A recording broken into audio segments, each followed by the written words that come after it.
Hello guys, दर्शक नमस्कार। म तपाईँको माझमा उपस्थित भएको छु। म अनिसा श्री प्रजा आज तपाईँहरूको माझमा अनि यो भिडियोको साथमा आएको छु। कृपया मेरो ब्याकग्राउन्डमा देख्न सक्नुहुन्छ म अहिले पनि चौबारमा रहेको छु। अनि यहाँको हामी काठमाडौँ आउने क्रममा चाहिँ अनि यसो चौबार पनि घुमौँ भनेर अनि यस स्थानमा चाहिँ हामी आएका छौँ। कृपया तपाईँले देख्न सक्नुहुन्छ। अनि यो ब्याकग्राउन्डको सिनहरूमा अनि कति राम्रो रमाइलो हरियाली सिनहरू रहेको छ। कृपया तपाईँले ब्याकग्राउन्डको सिनमा देख्न सक्नुहुन्छ गाइस यो देख्न सक्नुहुन्छ। यो डाँडा काँडा अनि हरियाली अनि यस्तै गरी कति राम्रो सुन्दर अनि देखिएको छ। यहाँ ब्याकग्राउन्डमा देख्न सक्नुहुन्छ गाइस।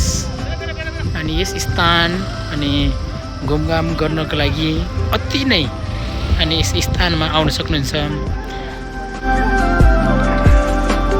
अनि यहाँको अनि भ्यूहरू यति राम्रो देखिएको छ गाइस। किनकि म आउनु त पहिला पनि आएको हो अनि तर पनि फेरि पनि घुमौँ जस्तो लागेको कारणले चाहिँ आएको छु। देख्न सक्नुहुन्छ यहाँ चाहिँ यो खोइ के हो, गुम्बा हो कि के हो, देख्न सक्नुहुन्छ गाइस तपाईँहरूले।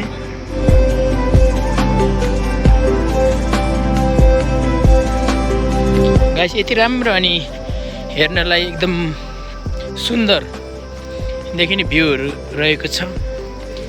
अनि यहाँ घुम्न आउने अनि बस्ने मजा बेग्लै छ। कृपया देख्न सक्नुहुन्छ। वा यहाँ त मजाले पौडी पनि खेलिरहेको रहेछ। हेर्नुहोस् गाइस, हेर्नु त कति राम्रो है मान्छेहरू चाहिँ यहाँ पौडी खेलिरहेको छ। गुम्बै हो यो। अनि देख्न सक्नुहुन्छ गाइस अनि एकदम राम्रो भ्यूहरू है। अनि कतिपयहरूले यस्तो अनि सुन्दर ठाउँमा पनि अनि हेर्नु त यसरी बसोबास गरेर यसरी अनि घुम्ने भ्यूहरूमा पनि कति राम्रो तरिकाले बसिएको छ। अनि हेर्नु त गाइस यस्तो हेर्दाखेरि पहरा देखिन्छ मान्छेहरू यसरी घुमघाम गरिरहेको छ।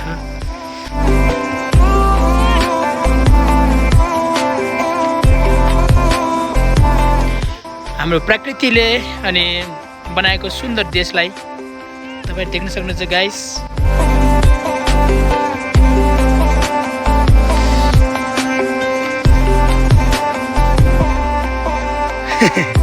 हेलो दाइ, के छ? कतिको रमाइलो महसुस हुँदैछ? योभन्दा पहिलोचोटि आउनु भएको थियो कि यो आज पहिलोचोटि हो?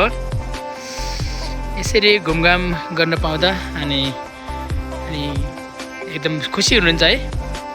किनकि घाम पनि त्यस्तै लागेको छ। अनि हेर्नुहोस् गाइस अनि यो परको हेर्नु बादल पनि यति राम्रो देखेको छ गाइस, यति राम्रो सुन्दर देखेको छ। किनकि हाम्रो देश नै अनि प्रकृतिले अनि चुज गरेको सुन्दर देश रहेको छ। कृपया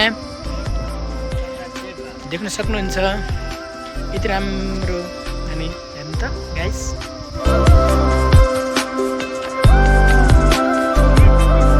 हजुरहरूको माझमा अनि यो छोटो मिठो भिडियो यति लान चाहन्छु। हस् त, धन्यवाद, बाई बाई।